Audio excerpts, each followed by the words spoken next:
नमस्कार, मैं प्रवीण गौतम और आप देख रहे हैं पब्लिक मीटर।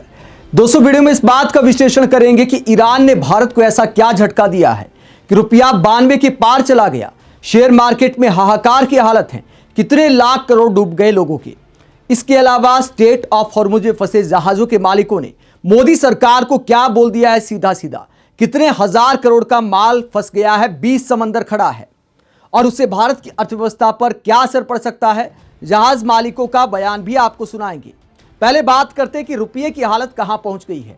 अमेरिकी डॉलर के मुकाबले नीचे गिरने का कीर्तिमान बताते हुए रुपया चला गया है 92 के पार। पहली बार ऐसा हुआ है। अगली हेडलाइन आप देख सकते हैं। इस हेडलाइन के दो पार्ट है। एक तो रुपया 92 के पार चला गया है और 9,70,000 करोड़ रुपए डूब गए शेयर मार्केट में। क्योंकि सेंसेक्स कितने पॉइंट गिर गया है ये आप देख सकते हैं। 1100 से ज्यादा पॉइंट गिर गया आज की डेट में सेंसेक्स, एक दिन में 1100 पॉइंट से ज्यादा।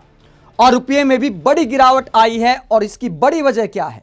बड़ी वजह है ईरान ने जो स्ट्रेट ऑफ हॉर्मुज का रास्ता बंद कर दिया। भारत की ऊर्जा आपूर्ति प्रभावित हो रही है। भारत के हजारों करोड़ का माल समंदर में फंस गया है क्योंकि ईरान रास्ता नहीं दे रहा। और इसे लेकर क्या बड़ी खबर सामने आई है आप देख सकते हैं। क्या खबर सामने आई है? भारतीय जो जहाज मालिक हैं वो सरकार से दखल अंदाजी की अपील कर रहे हैं। 10,000 करोड़ से ज्यादा का माल जोखिम में आ गया है। और इसे लेकर क्या कहा गया है, ये खबर क्या कहती है, इसका हिंदी अनुवाद हम आपको बता देते हैं कि क्या निचोड़ है इस खबर का। ईरान इजराइल युद्ध के बीच स्ट्रेट ऑफ हॉर्मुज में फंसे भारतीय जहाज मालिकों ने सरकार से हस्तक्षेप की मांग की।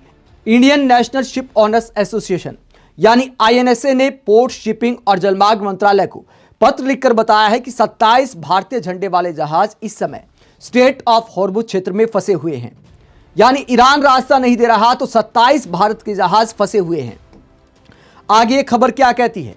आईएनएसए के अनुसार इससे 10,000 करोड़ रुपए से अधिक के शिपिंग एसेट खतरे में पड़ गए हैं। ईरान ने सोमवार देर रात स्ट्रेट ऑफ हॉर्मुज बंद करने का ऐलान किया था। ईरान की आर्मी के एक अधिकारी ने चेतावनी दी थी कि जो भी जहाज इस रास्ते से गुजरने की कोशिश करेगा उसे आग के हवाले कर दिया जाएगा। तो ऐसी चेतावनी जब ईरान से दी गई और कई जहाजों पर हमला भी किया गया, तो ईरान की तरफ से ऐसा कदम उठाने के बाद भारतीय जहाज मालिक सरकार से गुहार लगा रहे हैं कि हमारे जहाज को कैसे भी करके निकालिए।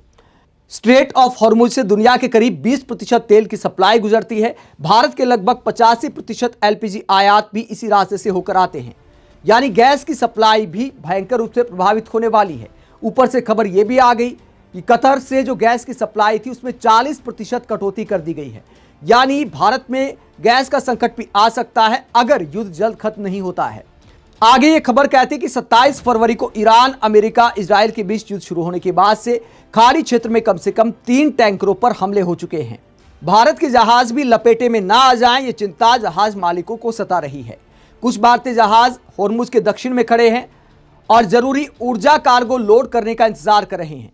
खतरे को देखते हुए शिप ओनर्स एसोसिएशन ने चेतावनी दी है कि इस संकट से किराया और बीमा लागत बढ़ सकती है। एसोसिएशन ने सरकार से ईरान और इजराइल से कूटनीतिक बातचीत कर भारतीय जहाजों को सुरक्षित रास्ता दिलाने की अपील की है।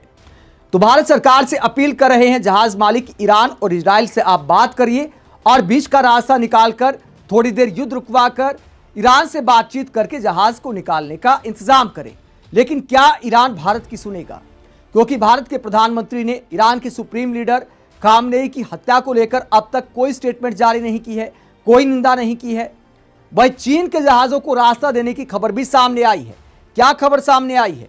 अगर मान लीजिए प्रधानमंत्री ने निंदा कर दी होती, अगर एक आध बयान ईरान में जो हमले हुए हैं उस पर दे दिया होता तो हो सकता था कि ईरान हमें भी रास्ता दे देता।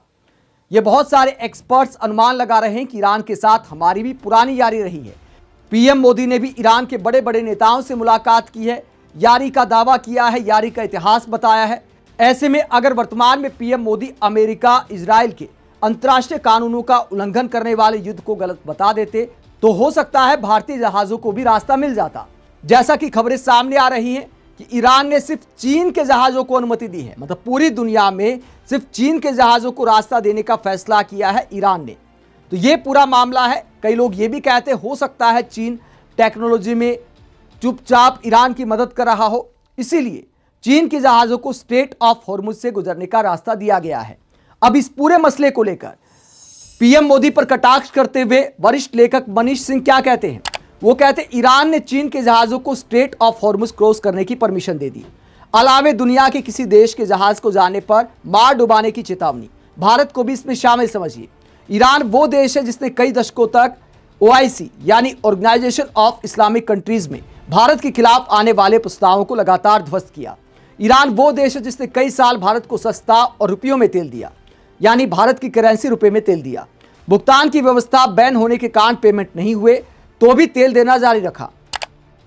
ईरान था जिसने आपको चाबहार पोर्ट दिया। अफगानिस्तान में जब आपकी कोई पकड़ नहीं थी तब ईरानी संपर्कों से आप अपने हित साधते रहे। उस देश के लीडर की हत्या पर आप चुप्पी साधे बैठे रहे, संताप और सांत्वना तक का ट्वीट करने में डर गए। ऊपर से उसके द्वारा आत्मरक्षा में किए गए हमलों की भर्त्सना करते फिर रहे हैं। उस हमले वाले युद्ध के मिनटों पहले आप हमलावर देश में घुसकर मंत्रणा करते पकड़े गए।